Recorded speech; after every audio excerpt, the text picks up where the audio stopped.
Welcome back to Jersey Matters. I'm Larry Menti. We continue our conversation now with Congressman Andy Kim. We talked about a lot of stuff in the first segment.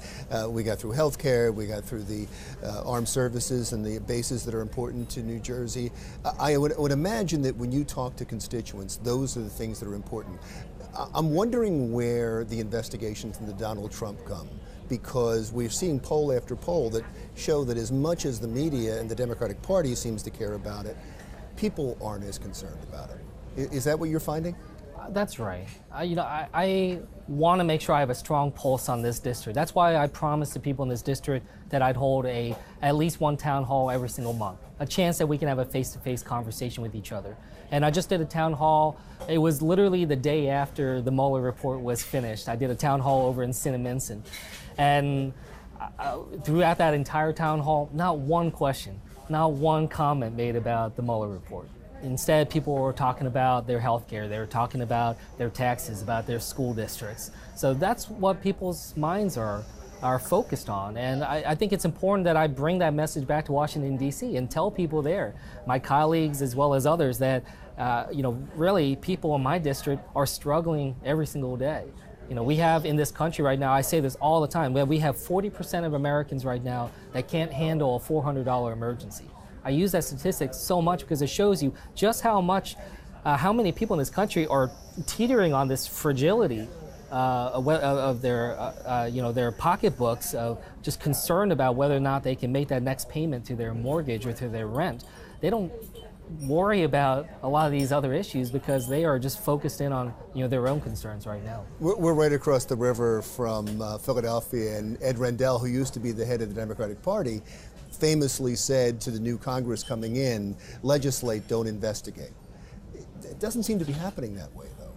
Well, there certainly is a role for oversight, don't get me wrong. I mean, we have checks and balances in this government, so there is an oversight role. My job on the Armed Services Committee is to make sure that we're having oversight over the armed forces and making sure that military families can live in, we just had a hearing to make sure that military families can live in housing on their bases that don't have mold and other problems that we've been finding, that we can make sure that the budget is a good use of the taxpayer dollars. There's certainly the oversight role.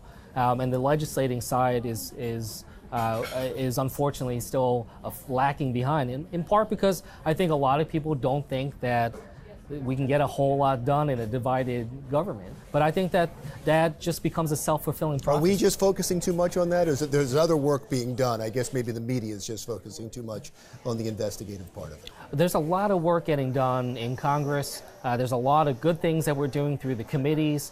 And what I'll tell you is that, having spent time there, in the 3 months that I've been there so far, I've had an opportunity to talk to members of Congress on both sides of the aisle. I had a lot of one-on-one sit-downs with Republican members of Congress. There are a lot of areas of common ground that we can work on. We shouldn't always just focus in and laser in on where our disagreements are. And that's what the SAVE Act was all about. It's just trying to find an area of common ground and build out from there. I'm a diplomat by trade and always trying to find ways in which we can pull people together and build those bridges. You have an interesting background in that your parents emigrated here from South Korea, and also you were in national security. You were national security advisor. With those two together, the way the administration is handling Kim Jong-un right now, is it smart the way they're going about it, or is this fool's gold that they're never going to be able to get anywhere with them? Well, the importance of dialogue is I can't stress that enough. As someone who's worked in national security, if there's an opportunity for dialogue in a legitimate and substantive way, I think that's something we should pursue. So I supported President Trump's previous 2 talks. I wished him well, and I wished the administration well on that front, but I told them that it needs to be run in a strategic and substantive way. So look, if there is any opportunity to be able to lessen the threat of nuclear weapons, to be able to try to rid ourselves of that type of harm and bring greater peace to the Korean Peninsula, we should take it, even if the chances are slim.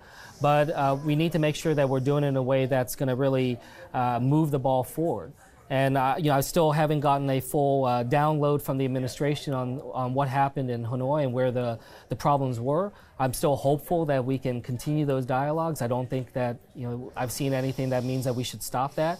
Again, we need to make sure we have experts in the room and we're thinking through this in a methodical way that looks out for what's best for the American people and not thinking about this as a political win. I promised I would ask you, and I'm always fascinated when someone goes to Congress for the first time, what their expectations are and then what happens once they get there. I've interviewed lots of people in your position, and they have a sense of frustration. You don't seem to. You seem to have a sense of optimism. Well, I have a sense of hopefulness, and I need to have that sense of hopefulness because I have to believe that I can deliver some solutions to the people here in this district. I've worked in government before. I did my whole career in public service. I worked under both Republicans and Democrats. I was not a political appointee. And through that work, where I draw my energy from is from taking those steps that deliver for the American people, where I know that we've been able to keep them safe and be able to help secure their families. I'm bringing that same mindset to what it is that I'm doing now. So I'm not dealing with this job one election at a time or one political process at a time.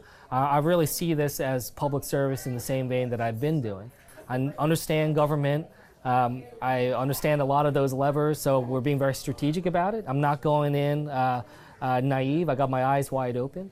But we're tackling this in a way that I think can really deliver some tangible benefits and try to inject some civility back into our politics and show the American people something that is the best of what our government's trying to do rather than bringing us down to the lowest common denominator. You really are an optimist as we enter in kind of the silly season of the 2020 election. My whole career was working on Iraq and Afghanistan. So you can imagine in my time out in Afghanistan, it was tough. There are a lot of tough decisions and there were a lot of difficult life and death decisions that I had to work on in the Situation Room and elsewhere. So going through that, I needed to have the hope. I need to have the hope because if I think things are tough for me, we have people in Afghanistan right now who were in diapers on September 11th, now fighting on behalf of our country. They were at the front lines of this. So I'm not going to complain about my job because there are Americans that are in harm's way right now, and my job is to make sure that they have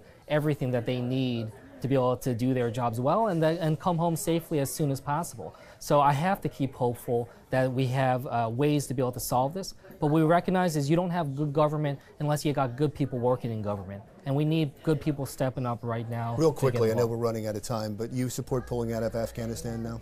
Well, I want to do it in a strategic way, but we certainly need to bring our forces home. We need to be able to end that war. How about Syria? With Syria, I think we can have a limited presence on the ground to be able to help support. We certainly want to make sure that we can contain the threat of ISIS. I think the president has been way too premature in saying that war is over and that ISIS has been defeated. We still know there are thousands of people on the ground there that are working for ISIS. So we need to keep some presence there to be able to help make sure that those gains are not lost. Wonderful. Thank you so much. Yeah, Thanks absolutely. for your time. I really Thank you. appreciate it. Congressman Andy Kim, the 3rd Congressional District in New Jersey. Jersey Matters continues right after this. When Jersey Matters continues, new technology allows Patterson police to respond to gunshots immediately. That's next.